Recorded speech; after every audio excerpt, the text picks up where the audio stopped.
I'm James Piotrowski. This is Chapter 8, Respecting the Rights of Participants and Clients.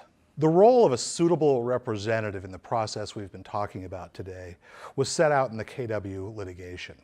In that case, the federal district court determined that each individual in the DD program was entitled to a suitable representative to assist them in determining whether to appeal and undergoing that appeal. That essentially defines the job of a suitable representative. That job, importantly, is to assist, not to decide. It's to describe the options available to the participant who is your client. It's to state whether you think that you can win an appeal on their behalf, to state whether grounds exist for an appeal, and to discuss the possible outcomes of the appeal. These are all interrelated.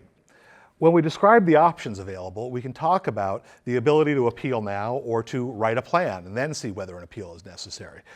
We can talk about the ability for new participants in the program to both write a provisional plan and pursue the appeal simultaneously.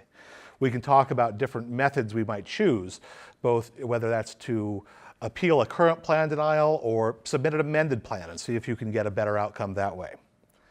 When we're talking to our clients, we should be honest about, first, whether grounds for appeal exist. There will be people who think that an appeal should be filed anytime they disagree with anything. As we've discussed in these videos, sometimes there are grounds for appeal and sometimes there aren't. It doesn't do your client or you or the system any good at all if we're bringing appeals where there are not good grounds for one. Even where we think good grounds exist, if we don't feel like we can prove those grounds, we don't feel like we can win the appeal, it's not always in the best interest of the client to go ahead and proceed with an appeal. And finally, we need to be talking to them about the outcomes. We may have identified errors in the assessment process, we may have identified other problems with the budgeting process that was applied, but if we can't actually improve the outcome for our client, it's probably unnecessary work for all of us. That's the job of the suitable representative. And in doing that job, it's especially important that we continue to recognize our clients' disabilities while also respecting them as individuals. The waiver program in Idaho and the DD program generally in Idaho exist to serve certain important purposes. The waiver program, the Home and Community-Based Services waiver, exists to encourage full integration into the community, or at least as full as it can be within the limits placed on each of our clients. We need to recognize the limitations that our clients face, but not ignore their fundamental humanity. In doing so, we need to respect their dignity, we need to respect their choices, we need to respect their independence. We should do our work as suitable representatives with a focus on ensuring the greatest degree of liberty and personal security for our clients. We want to encourage their full participation in their communities. We need to respect disability as a valuable form of diversity. Diversity in our communities makes our communities stronger, and our clients with disabilities are an important part of that diversity. Part of the goal, part of the reason for suitable representatives is to ensure equal opportunity for our clients. And as we do our work, we should stay focused on that as well. We need to ensure accessibility to the services we provide and to the programs that the state of Idaho provides. We should always be aware of ensuring gender equality and also freedom of expression.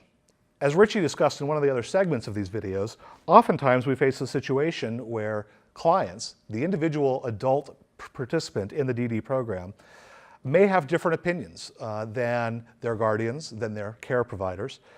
And one of the things we can actually do very effectively is ensure that the client has the greatest opportunity to express their own opinion on these subjects.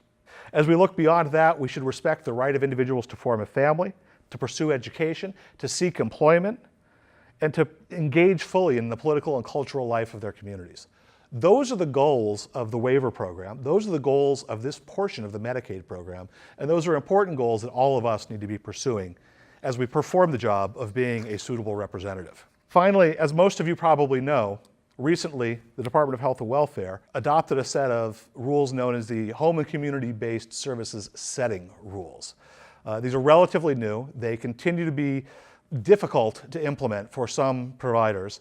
And I direct you all to the link that's in the materials and actually the copy of those rules that are in the materials so that you fully understand what is a true home and community-based setting that makes sense within the program.